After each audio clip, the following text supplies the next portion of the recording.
This property is under HOA management now. You need to leave. I just drove 14 hours from Fort Benning. I'm not leaving. Sir, I will call the police. I set my duffel bag down on the driveway, my driveway, and looked at the fresh deadbolt she'd just had installed on my front door. Please do. She stared at me. I stared back. The locksmith quietly packed his tools and got in his van. What Diane Harwell didn't know, standing on that porch with a brand new key in her hand, was that the man she was threatening to have removed had a property deed, a recorded conservation easement filed with the Georgia EPD, and 72 hours of patience left before every federal violation she'd committed on this land would be sitting on a prosecutor's desk. She thought she was calling my bluff. She was actually starting a clock. When someone stands on your porch, holds your key, and tells you to leave, how long do you think they've been practicing that line? My grandfather Raymond built the house on Hollywood Lane in 1961 with money he'd saved from 12 years running a feed supply route through rural Georgia. He poured the foundation himself, framed the walls with timber he'd milled from trees cleared off the back 2 acres. When my grandmother Margaret said she wanted a porch that caught the evening light, he tore down the first version and rebuilt it 3 feet to the east without a single complaint. I spent every summer of my childhood at that house. I know which floorboard creaks second from the top of the staircase. I know the kitchen window sticks in August because the frame swells with the humidity. I know the smell of the back hallway after rain, old pine, iron, something that has no name but means home in a language I learned before I could read. My grandfather died 2 years ago, April, in the same bedroom where he'd slept for 60 years. He left the property to me, not because I was the only family, but because I was the one who'd sat with him on that east-facing porch every visit, listening to him talk about the land like it was a member of the family. The spring that fed the lower acre, the heritage oaks he'd refused to touch when a developer offered him serious money in 1987. The boundary markers he'd reset himself after a surveyor's error in 1993, walking the line with a hand level and a copy of the original plat map until every pin was exactly where the deed said it should be. "Know your lines, Carter," he told me once. "Not just on paper. Walk them. Feel them. Because the day you can't describe your own boundary is the day somebody else starts describing it for you." I was a Marine Corps logistics officer for 11 years. I spent those years learning how systems fail, supply chains, command structures, communication networks. I learned that the most dangerous vulnerabilities aren't the ones people attack. They're the ones people forget to defend because they assume someone else is watching. Before my deployment, I hired a property management company, updated the alarm codes, forwarded my mail to a P.O. box. I thought I'd covered every angle. What I didn't account for was a recently suspended real estate agent with no income, a finalized divorce, and enough desperation to do something I genuinely hadn't modeled as a realistic threat. Move into a stranger's house and simply act like she belonged there until someone made her leave. I underestimated what a person will do when they have nothing left and no one is watching. My grandfather would have said I forgot to walk the line. He wasn't wrong. I am not a confrontational person by nature. People who know me from the Corps would probably laugh at that. They'd say I'm the guy who once spent 4 hours reconstructing a collapsed supply manifest in a forward operating base with no power and a broken laptop because I refused to tell the commanding officer we'd lost track of 3 pallets of medical equipment. They'd say I don't quit. They'd say I don't back down. But there's a difference between persistence and aggression. I never needed to be the loudest person in the room. I needed to be the most prepared. My grandfather was the same way. I never once heard him raise his voice in an argument. Not with neighbors, not with contractors, not with the county assessor who tried to reclassify part of his back acreage as commercial adjacent in 2004 to bump his tax burden. Raymond didn't yell. He went home, pulled out his deed, pulled out the original zoning map from 1959, and came back the next morning with a folder so clean and organized that the assessor corrected the record without being asked twice. "You don't win by being louder," he told me afterward. "You win by being righter." That philosophy is in my bones. It's why, standing in that driveway with a police cruiser pulling up behind me and Diane watching from the porch with the particular satisfaction of someone who thinks they've already won, I didn't argue, didn't explain myself at length, didn't pull out documents in the dark on a gravel driveway at 9:30 at night. I showed the officers my ID. I showed them the deed on my phone, a scan I'd kept in cloud storage for exactly the kind of situation my grandfather always said a man should be prepared for. They confirmed my identity. They confirmed the property record. But Diane had filed an emergency restraining order that afternoon, claiming I'd called her from the road and threatened her at her primary residence. It was fabricated. It was also, temporarily, legally binding. The officer looked genuinely uncomfortable. "Sir, until a judge reviews the order, we can't allow you on the premises." I looked at the house. Light on in the kitchen. My grandmother's curtains in the window. "I understand," I said. And I did. Not because it was right, because I knew what Diane didn't, that a restraining order leaves a paper trail, a filing record, a timestamp. That every move she made from this point forward was being recorded by the same legal system she thought she was using against me. She'd just handed me a document. I'd be adding it to the folder.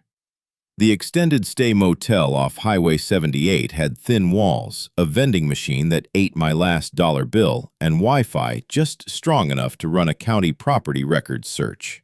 I sat on the edge of the bed at 11:15 at night, laptop open, and started building a timeline. What I found in the first hour wasn't just bad, it was organized.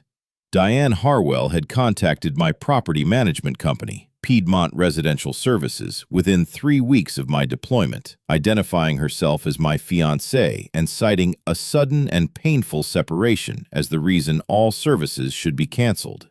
She'd used my name. She'd used the property address. She'd known enough details about the account to sound credible to a junior property manager who hadn't thought to verify identity against the primary contact protocol.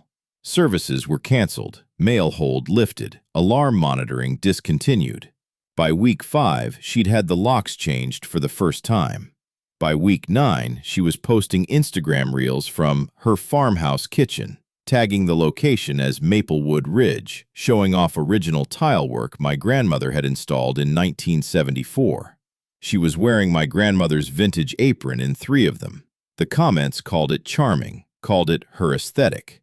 But the timeline had a harder edge than Instagram reels. The restraining order was the immediate problem. A Cobb County judge had signed it at 4:47 that afternoon, hours before I'd even reached the Georgia state line, which meant Diane had filed it preemptively, before I'd made contact, based on a claim that I'd threatened her by phone, a phone call I had never made. I had 72 hours before the emergency order converted to a temporary injunction, at which point I'd need a full hearing to regain access to my own property. 72 hours to build a counterfiling strong enough that a judge would look at the timeline and understand what had actually happened here. The hearing was the deadline. Everything before it was preparation. I opened a second tab and pulled up the Georgia EPD Conservation Easement Registry. My grandfather had told me once that the spring on the lower acre was the reason he'd never sell, never subdivide, never compromise the back property line regardless of what anyone offered him. I was starting to understand exactly how right he'd been. What does it cost a person, really cost them, to watch something irreplaceable be treated like it belongs to someone who doesn't even know its name? By 2 in the morning, I had 17 browser tabs open and a legal pad covered in handwriting that looked like a logistics debrief after a mission gone wrong. Diane Harwell wasn't a random opportunist. She was a suspended real estate agent, license flagged by the Georgia Real Estate Commission 8 months ago for misrepresenting property conditions in 2 separate sales transactions. The suspension was public record. So was the divorce filing. So was the civil judgment her ex-husband Kenneth Harwell had filed against her for commingling client escrow funds during their jointly operated agency. She hadn't stumbled onto my property. She'd selected it. I found the first proof in a Facebook group for Maplewood Ridge residents, a post from 11 months ago, 4 weeks before my deployment orders were finalized. Diane, commenting under her own name, asking whether anyone knew the status of the old Reynolds Craftsman on Hollywood, asking whether it was occupied, whether the family was local. Someone had answered, "Think the grandson is military. Place sits empty a lot." She'd been watching the property before I left, but it was the second thing I found that made me set down my coffee and sit very still for a moment. Kenneth Harwell, her ex-husband, was the registered agent of Harwell Regional Development LLC, a company that had filed 11 property acquisition offers across Maplewood Ridge in the past 14 months. I pulled the county transaction records. 8 of those offers had gone through, all of them below assessed value, all of them on properties owned by residents over 65 or properties listed as seasonal use. I cross-referenced the addresses against the HOA boundary map posted on the Maplewood Ridge Community Association website. 7 of the 8 acquired properties sat on the eastern corridor of the neighborhood, the section that would need to be consolidated to make viable a mid-density residential development.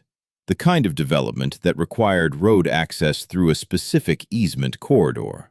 An easement corridor that ran directly through the lower acre of my grandfather's property. I pulled up the Georgia EPD registry again, searched Deed Book 214, found the conservation easement filing. Raymond Earl Reynolds, executed 1991, witnessed by a Maplewood Ridge notary, cross-referenced with the Georgia Department of Natural Resources Heritage Tree Protection Program. The easement didn't just protect the spring, it protected the full corridor. Any road construction, grading, or land alteration within 60 feet of the spring boundary required federal environmental review and explicit DNR approval. The Harwell development plan, if it existed the way I was beginning to think it did, couldn't move forward without that corridor, and that corridor could not be touched without my consent.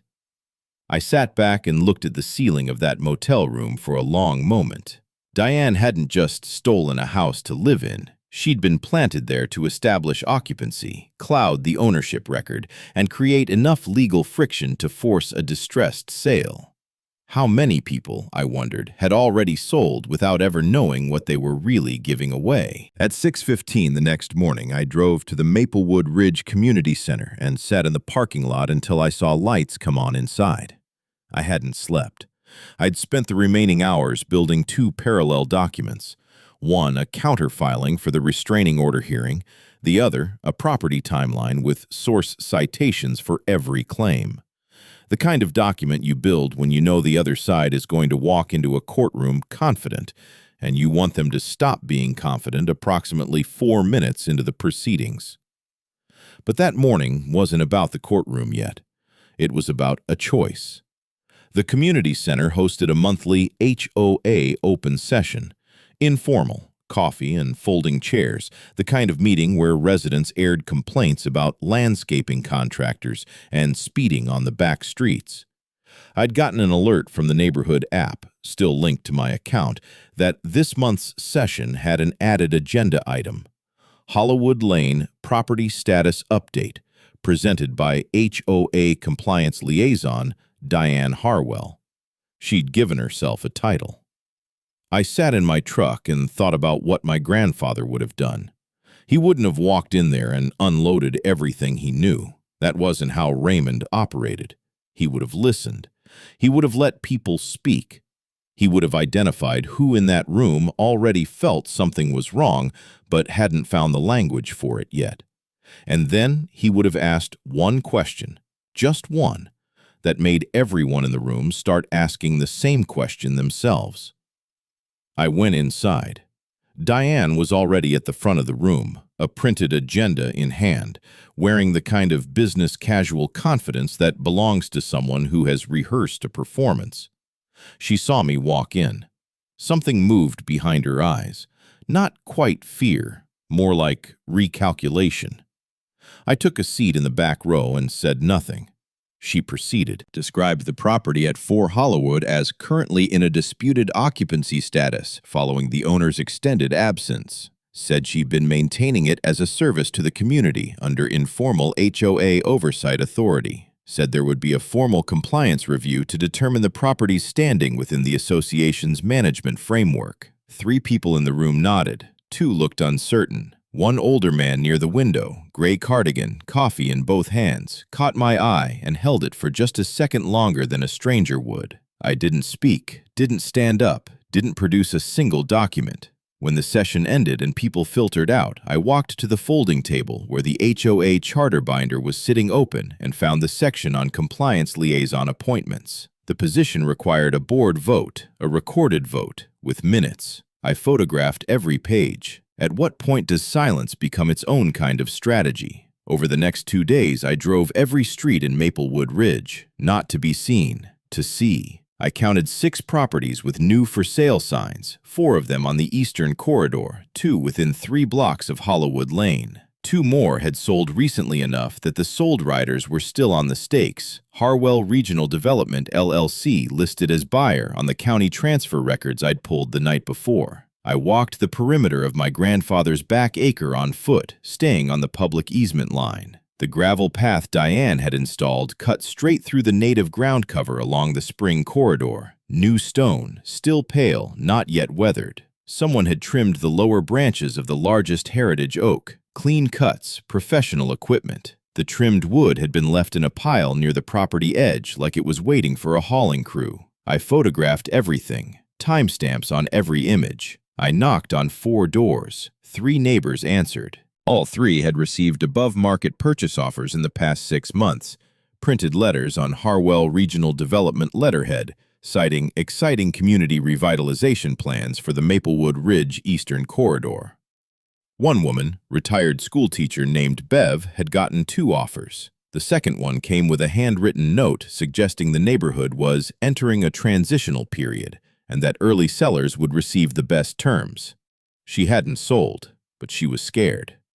The 4th door I knocked on belonged to the man from the community meeting, the gray cardigan. His name was Earl Thibodeau. He'd lived on the street behind Hollywood for 31 years. He opened the door, looked at me for a moment, and said, "I was wondering when you'd come by." He let me in without another word.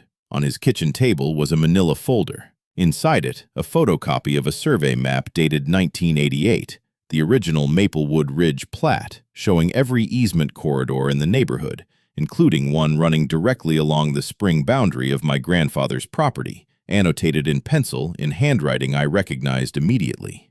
Raymond's handwriting. How long had the truth been sitting on that table, waiting for someone to finally come looking?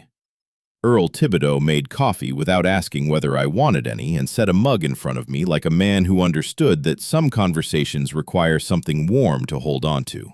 The survey map on his table was a 1988 Maplewood Ridge plat, full neighborhood, every lot boundary, every recorded easement corridor drawn in clean ink. My grandfather's annotations ran along the spring boundary in dark pencil, precise and deliberate. Raymond had marked the exact coordinates of the conservation easement, noted the DNR cross-filing reference number, and written 4 words in the margin that Earl had apparently been looking at for 2 years without fully understanding their weight.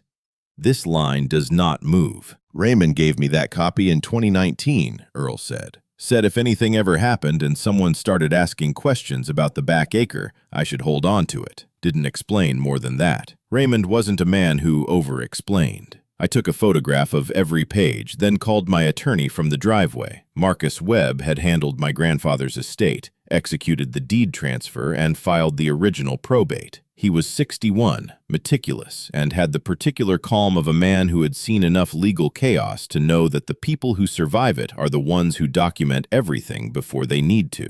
I told him what I had. He was quiet for a moment, then said, "Send me everything tonight. I'll have a counterfiling ready for the restraining order hearing, and I want to contact the Georgia EPD before end of business tomorrow." "How fast can we move?" "Faster than she's expecting," he said. "She filed that restraining order based on a phone call that didn't happen. That's fabrication of a legal instrument. The moment we present your call records alongside her filing timestamp, the order doesn't just get lifted, it becomes evidence. After I hung up, I sat in Earl's driveway and opened my email. Sent Marcus the photographs, the timeline document, the Instagram archive I'd compiled, the county transaction records for Harwell Regional Development, and the EPD Conservation Easement Registry confirmation. Then I drove to a FedEx office and printed 2 copies of everything, one for Marcus, one for a fireproof folder I bought at a hardware store on the way back to the motel. My grandfather had kept his records in a fireproof box for 40 years. Some habits exist for a reason.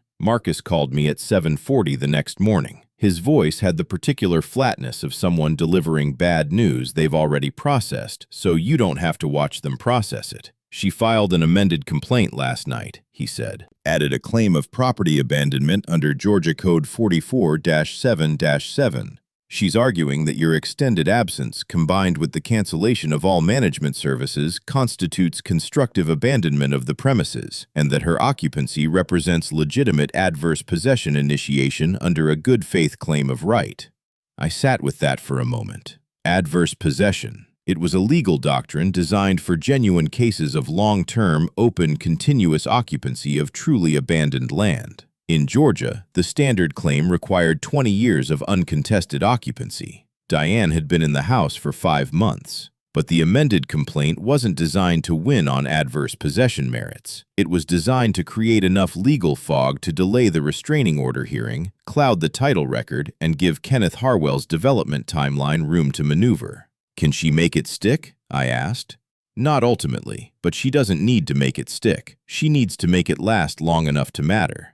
Marcus paused. There's something else. She's filed a separate complaint with the Maplewood Ridge HOA board, requesting an emergency session to formally designate the Reynolds property as a community asset under a dormant common area clause in the original 1987 HOA charter. She's claiming the back acre, including the spring corridor, was always intended as shared community green space and was incorrectly recorded as private property. I looked out the motel window at the highway. The back acre, the spring, the Heritage Oak corridor, the exact land protected by my grandfather's 1991 conservation easement. She was going after the one piece of the property that, if she could cloud its status even temporarily, would freeze the entire development corridor and force every neighboring property into a holding pattern that favored a distressed sale.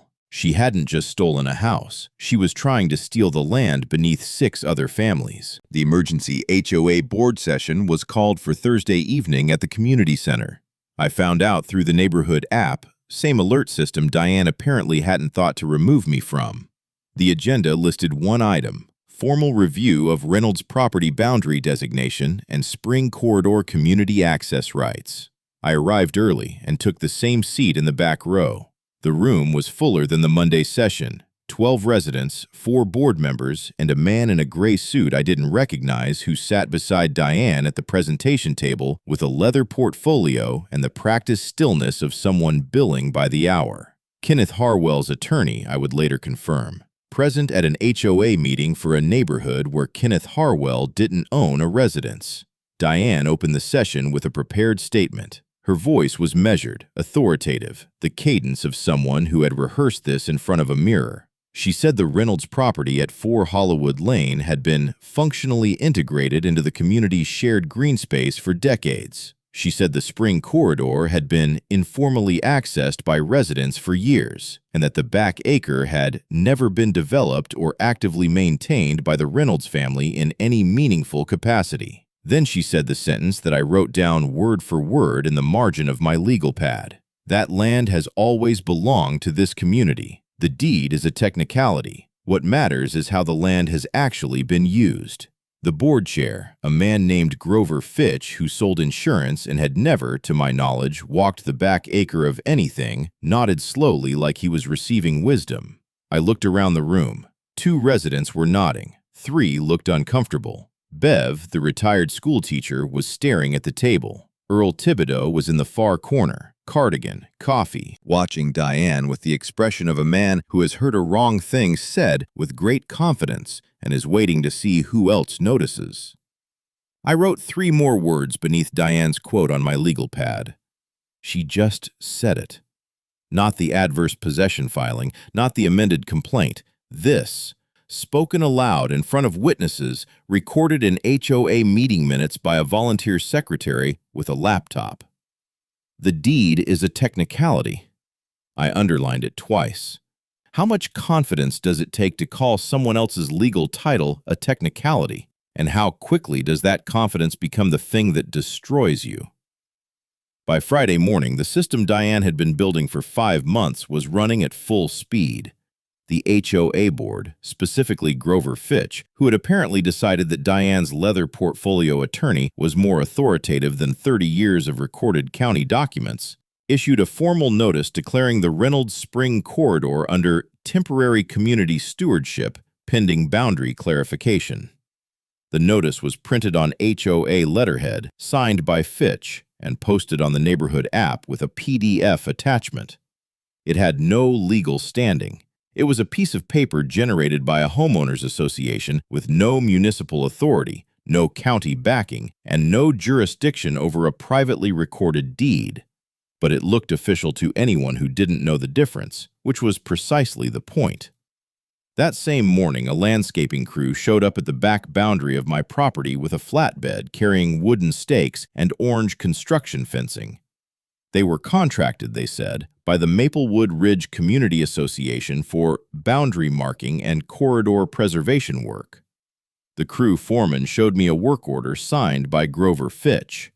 I photographed the work order, photographed the crew, photographed the truck's license plate and company name, Green Corridor Landscaping, LLC, registered agent listed in the Georgia Secretary of State database as Kenneth Harwell. Then I called Marcus. "Let them stake it," he said immediately. "Every stake they drive is a documented act of trespass on titled private property. Every hour that crew is on that land is billable damages. Let them build the case for us." I stood at the property line and watched them work. The crew foreman avoided my eyes. One younger worker glanced at me twice, something uncertain in his expression, a man doing a job and beginning to wonder about the job. By afternoon, 3 things had happened in rapid succession. First, Diane's attorney sent Marcus a formal letter demanding I acknowledge the HOA's stewardship claim and cease interference with community access restoration efforts, which was their language for me standing at my own property line taking photographs. Second, the Cobb County Sheriff's Office received an anonymous complaint claiming I had verbally threatened a landscaping crew operating on community property. I had not spoken a single word to the crew beyond asking to see the work order. Third, and most significantly, a building permit application appeared in the county online portal, filed by Harwell Regional Development LLC, citing the Reynolds Spring corridor as an approved access easement for a proposed 40-unit residential development on the consolidated Eastern Corridor parcels. They had filed a building permit using an easement that did not legally exist. Using access rights over land protected by a federal conservation easement they had apparently never found, never searched for, or never believed was real enough to stop them. Marcus called me back at 4:17. "Carter," his voice had shifted. Not the flatness of bad news, something else. The particular precision of a man who has just watched the opposing side hand him everything he needs. "The EPD contacted me an hour ago. They received my inquiry yesterday. They've been watching Harwell Regional Development for 8 months. They've been waiting for exactly this kind of filing." I looked at the orange construction fencing running along my grandfather's spring corridor. "How long?" I asked. "They want to move next week," he said. "Can you be ready?" I thought about Raymond standing at his property line with a hand level and a plat map, resetting his own boundary markers because he refused to let someone else define what was his. "I've been ready," I said. Earl Thibodeau called me Saturday morning and asked if I could come by. He was standing on his porch when I pulled up, holding 2 mugs, looking like a man who had made a decision overnight and wasn't entirely comfortable with it yet, but had made it anyway. We sat in his kitchen again. The 1988 plat map was still on the table, but he'd added something beside it, a manila envelope, edges soft with age, sealed with a strip of tape that had long since yellowed. "Raymond gave me this, too," he said. "Same day as the map. Said the same thing. Hold on to it. Don't open it unless someone comes asking the right questions." He pushed it toward me. I think you're asking the right questions.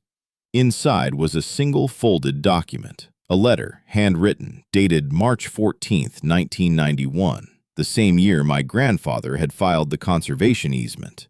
Addressed to the Maplewood Ridge HOA Board, signed by Raymond Earl Reynolds, and carbon copied to the Georgia Department of Natural Resources and the Cobb County Clerk's Office. The letter was 3 paragraphs, precise, unhurried, Raymond to his core. The first paragraph informed the HOA Board that he had executed a conservation easement on the Spring Corridor and Heritage Oakland of his Hollywood Lane property, cross-filed with the Georgia EPD and DNR, effective in perpetuity and binding on all successors in title. The second paragraph stated clearly that while residents were welcome to view the spring from the public walking path along the eastern fence line, no community access rights, common area designations, or HOA jurisdiction had ever been granted over any portion of the Reynolds property, and that any future claim to the contrary should be referred to the attached deed exhibit and easement filing. The third paragraph was one sentence. I am putting this in writing so that no one, 30 years from now, can claim they didn't know. Earl watched me read it. When I looked up, he said quietly, I should have brought this out sooner. When the offers started coming, when Diane moved in, I kept thinking someone official would sort it out. He looked at his coffee. Raymond trusted me with it. I don't think I did right by that trust. I folded the letter carefully and put it back in the envelope. You're doing right by it now, I said. How many wrongs persist simply because the people who know the truth decide it isn't their place to say it? Monday morning, the county portal updated. Harwell Regional Development's building permit application had moved from submitted to under active review. The assigned reviewer was a Cobb County planning officer named Dennis Pruitt, whose name appeared 3 times in the transaction records I'd compiled, twice as a reference contact on Harwell acquisition paperwork, once as a guest at a charity golf event sponsored by Harwell Regional Development 14 months ago. Marcus flagged it within the hour. Filed a formal conflict of interest notification with the county planning director before noon. But the permit wasn't the only clock running. The restraining order hearing was set for Wednesday at 2. If Marcus couldn't get it dismissed on fabrication grounds, it would convert to a 60-day temporary injunction, meaning 60 more days before I could legally enter my own home. 60 more days for Diane to establish occupancy depth. 60 more days for the adverse possession narrative to accumulate mass in the public record. Simultaneously, Grover Fitch had scheduled a follow-up HOA board vote for Tuesday evening to formally ratify the Spring Corridor Stewardship designation, a vote that, if passed, would give Harwell Regional Development a community resolution they could wave in front of a sympathetic planning reviewer as evidence of neighborhood support for their access easement claim. 3 proceedings, 3 deadlines, all converging on the same 72-hour window. Marcus called it a compression play. Force so many simultaneous pressure points that the target either capitulates or makes a mistake trying to fight every front at once. The problem for Diane and Kenneth Harwell was that I'd spent 11 years managing military logistics under compressed timelines with asymmetric resources. I knew exactly what a compression play looked like. I also knew that the way you beat it wasn't to fight every front. You let the opponent overextend. Then you hit the one point that collapses everything else. That point was the conservation easement. Marcus had the original filing. I had Raymond's 1991 letter to the HOA board. Earl had the annotated plat map. The Georgia EPD had 8 months of their own investigative groundwork and a federal environmental violation case that my property's construction fencing had just handed them a live example of. And somewhere inside my house, assuming Diane hadn't touched the fireproof lockbox in the master closet that required a specific 4-digit combination only I knew, was the original deed exhibit with the full easement language, the DNR cross-reference number, and my grandfather's notarized signature. I needed to get inside that house. I needed it before Tuesday evening. I called Marcus and told him to file for emergency injunctive relief, not against Diane, but against the HOA board vote itself, citing irreparable harm to a federally protected conservation area. He filed it at 3:47 that afternoon. The judge granted a temporary stay on the HOA vote by 6. The thing about a compression play is that it only works if your opponent doesn't already know which thread unravels the whole thing. Tuesday morning, Marcus called with news that changed the shape of everything. The Georgia EPD hadn't just been watching Harwell Regional Development. They'd been building a coordinated case file with the U.S. Army Corps of Engineers, because the spring on my grandfather's property wasn't just a state-protected water feature. It fed a seasonal wetland that connected, via a subsurface drainage corridor, to a tributary of the Chattahoochee River Basin. That made it a federally jurisdictional water of the United States under the Clean Water Act, which meant that every alteration Diane had made to the spring corridor, the gravel paths cutting through native ground cover, the removed shrubs along the drainage line, the trimmed heritage oak branches disrupting the canopy buffer, wasn't just a violation of my grandfather's conservation easement. It was a violation of Section 404 of the Clean Water Act, federal jurisdiction, federal fines, federal prosecutors. Marcus read me the specific violations the EPD had preliminarily identified from the photographs I'd submitted and their own site assessment, conducted quietly from the public easement line the previous Friday. Unauthorized fill material in a jurisdictional wetland buffer, 3 documented instances. Removal of native riparian vegetation without Army Corps permit, 2 instances. Alteration of natural drainage flow pattern, 1 instance. The gravel path redirecting surface runoff away from the spring recharge zone. Each violation carried automatic fines. Some carried criminal exposure. Diane had photographed all of it herself, posted it on Instagram with location tags and timestamps.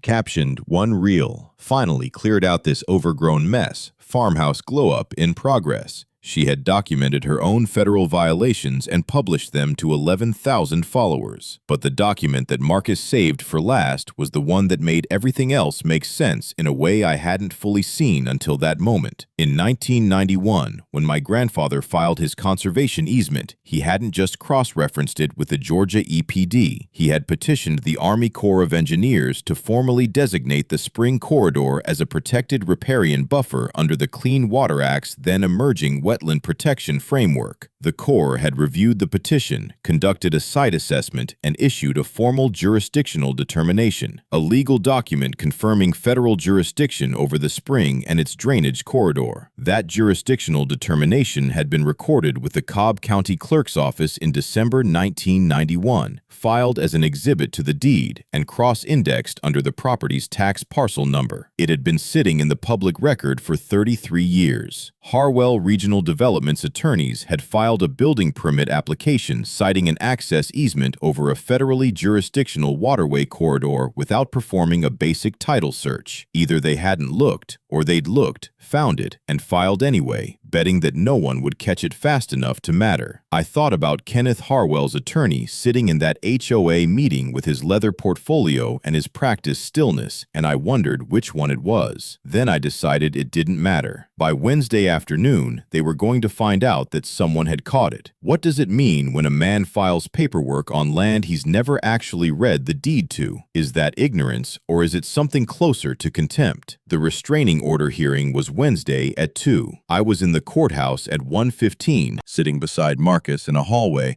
that smelled like industrial cleaner and old carpet, going through the counter filing one final time.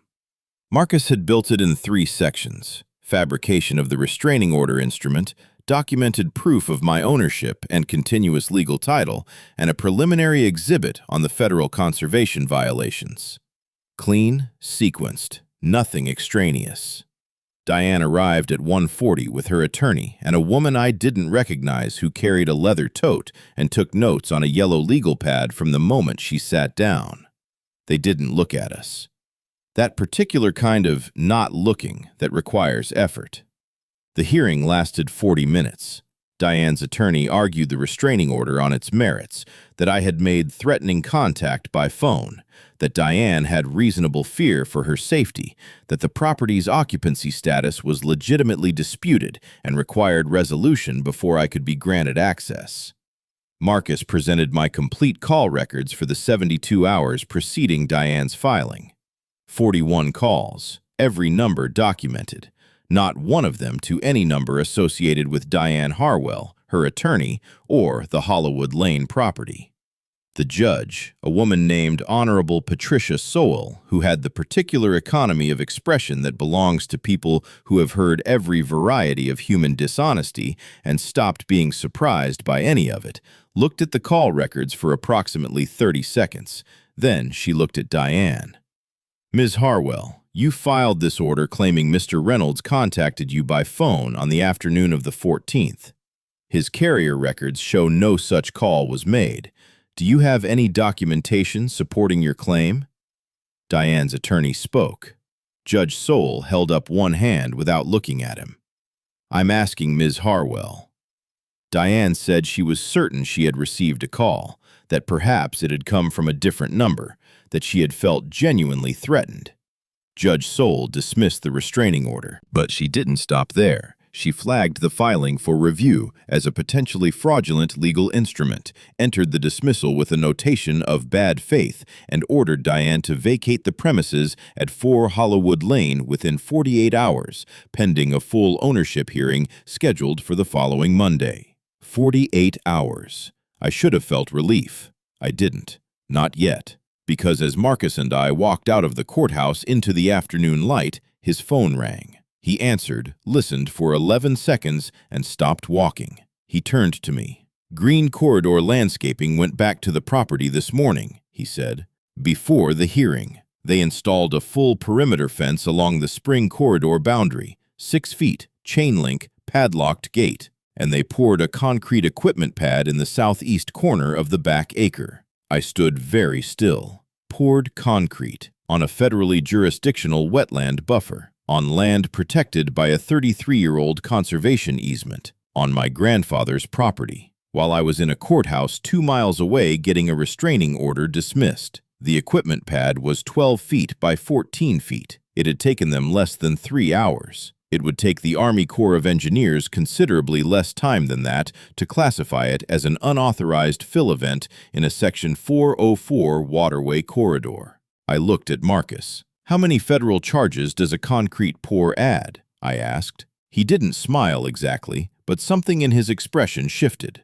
"Enough," he said. "My grandfather never talked about the spring the way people talk about scenery. He talked about it the way you talk about something alive." He'd grown up in a county where 3 farms had gone dry in a single decade because developers upstream had filled and regraded without understanding watershed hydrology. He'd watched his father's neighbor lose a cattle operation because the creek feeding his pasture had been redirected by a subdivision grading project 2 miles north. Raymond had learned early that water doesn't negotiate. Interrupt its path, and it finds another one, and what it leaves behind isn't always recoverable.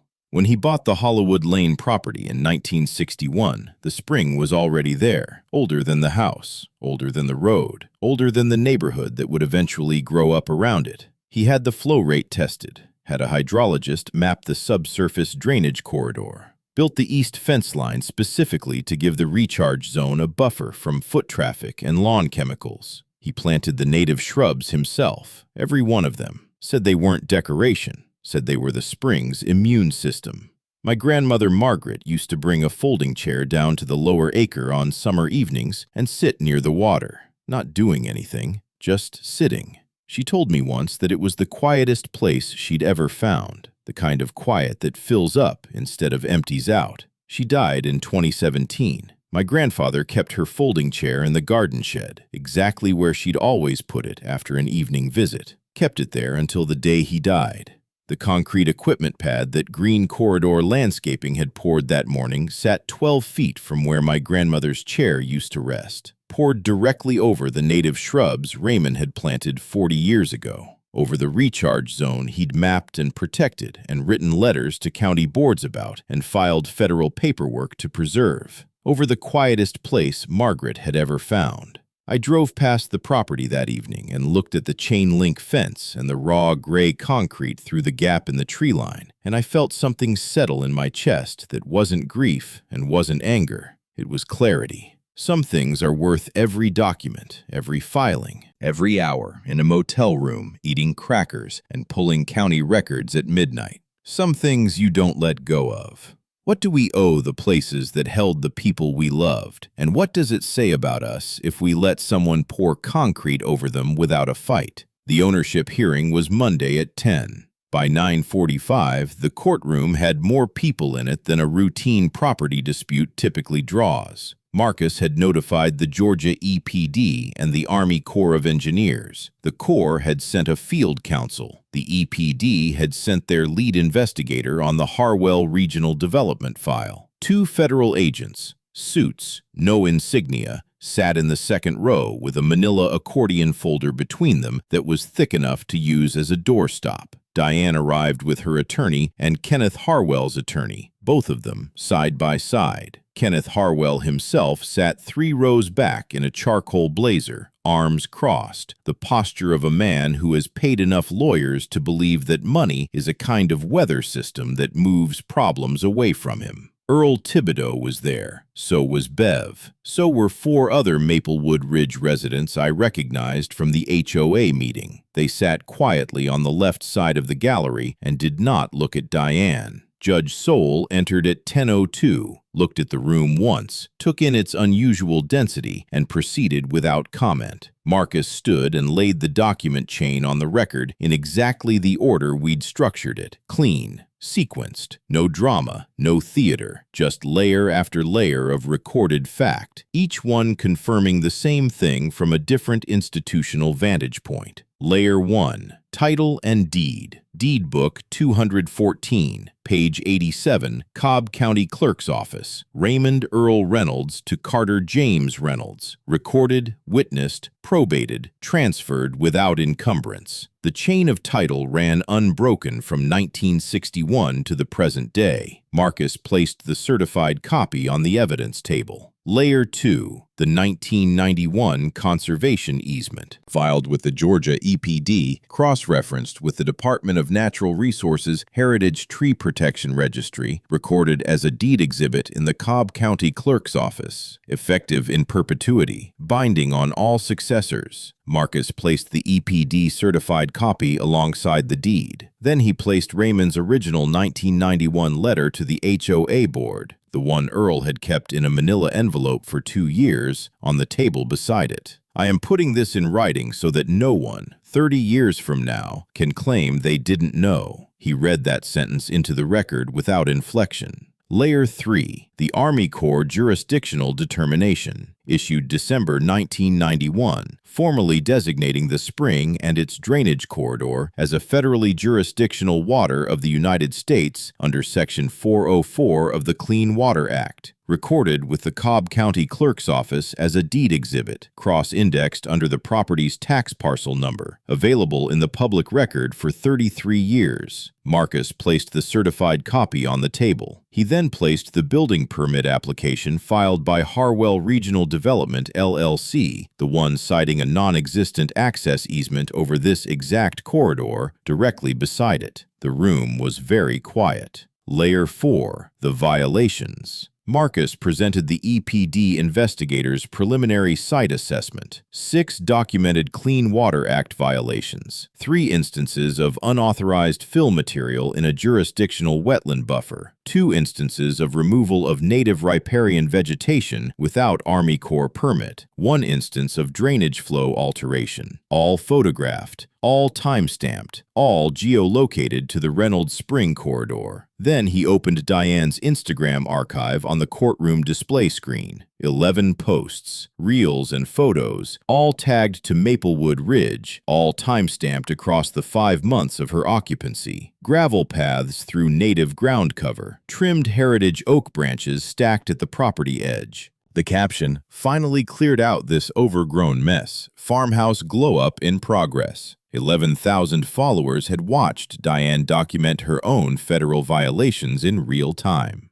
Layer 5, the concrete pour. Marcus presented the contractor invoice recovered from Green Corridor Landscaping's permit application, filed incorrectly with the County Building Department 2 weeks prior under Kenneth Harwell's Development, LLC. Equipment pad, 12 by 14 feet, poured Wednesday morning on the Reynolds property without owner consent, without Army Corps permit, directly over a mapped wetland recharge zone. He placed the Army Corps Field Council's preliminary violation notice on the table, issued Friday, citing unauthorized fill in a Section 404 waterway, requiring immediate remediation at the responsible party's expense. The two federal agents in the second row were writing. Kenneth Harwell's attorney stood and began to speak. Judge Soule held up one hand. She looked at Diane. Ms. Harwell, you stated at an HOA session on record that, and I'm quoting the meeting minutes here, the deed is a technicality. What matters is how the land has actually been used. Judge Soule set the minutes down.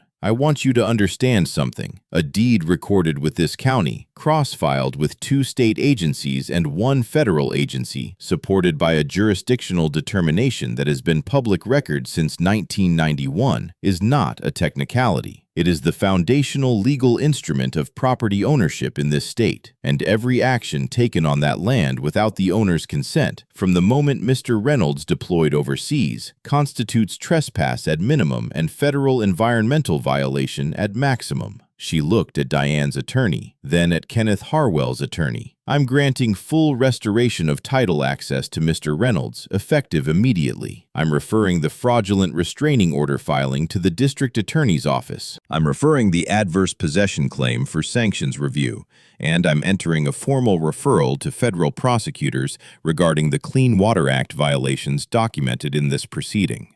She closed the folder in front of her. I stood up, picked up my copy of the deed, the one Marcus had printed from the certified record, the one that bore my grandfather's signature, and the conservation easement exhibit, and the DNR cross-reference number, and 33 years of public record that Diane Harwell had never once looked for. I looked at her across the courtroom. She was staring at the table. I didn't say anything. I didn't need to. My grandfather had already said it, in 1991, in a letter he'd written to a board of neighbors he'd trusted to remember what he'd told them. I am putting this in writing so that no one, 30 years from now, can claim they didn't know. They knew now.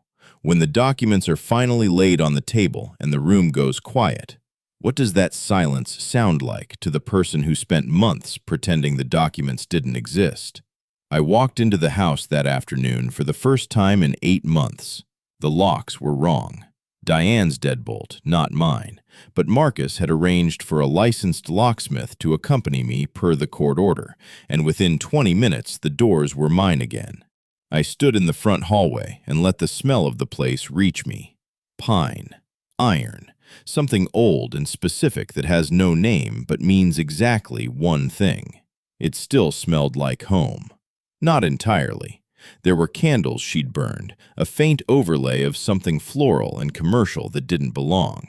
Her dishes in my grandmother's cabinets, a throw blanket on my grandfather's reading chair that I didn't recognize. Small intrusions, each one a reminder of how thoroughly a stranger can inhabit a space when no one is watching. I went to the master closet, found the fireproof lockbox exactly where I'd left it, undisturbed, the combination unchanged. Inside, the original deed exhibit, my grandfather's personal copy of the conservation easement, the DNR correspondence from 1991, and a handwritten note in Raymond's script that I hadn't known was there. Carter, if you're reading this, something went sideways. Trust the documents. They were built to outlast the argument. I sat on the edge of the bed and held that note for a long time. Diane Harwell was charged with 14 counts, fraudulent filing of a legal instrument, criminal trespass, identity fraud and the cancellation of property management services, and 8 counts of Clean Water Act violations as the occupying party responsible for the documented alterations. Kenneth Harwell faced separate federal charges related to the unauthorized fill event, the fraudulent building permit application, and conspiracy to interfere with a federally protected conservation area. Grover Fitch resigned from the HOA board within a week of the hearing. The planning officer, Dennis Pruitt, was placed under a conflict of interest investigation by the county. Harwell Regional Development's building permit was denied. Their acquired Eastern Corridor properties, 8 of them, were frozen pending federal review of whether the acquisitions had been made under fraudulent pretenses. 3 of Beb's neighbors who had sold asked if there was any recourse. Marcus told them there might be. He was looking into it. The Army Corps of Engineers issued a remediation order for the concrete equipment pad. It was broken up and removed at Kenneth Harwell's expense. The native shrubs along the recharge zone, the ones Raymond had planted 40 years ago, the ones Diane had called an overgrown mess, were replanted by a DNR-certified restoration contractor that spring. I found my grandmother's folding chair in the garden shed, exactly where Raymond had always kept it. I carried it down to the lower acre on the first warm evening and set it where she used to sit. The spring was still running. Quiet and steady, the way water moves when it's been left alone long enough to remember its own path. I sat there until the light went. Some things were built to last longer than the people who tried to take them. And some fights are worth every document, every sleepless night, every hour of patience it takes to let the truth arrive on its own terms. If this story reminded you that what's yours is worth defending, leave a comment below. And if you know someone who's fighting for something that belongs to them, share this with them. They might need to hear it today.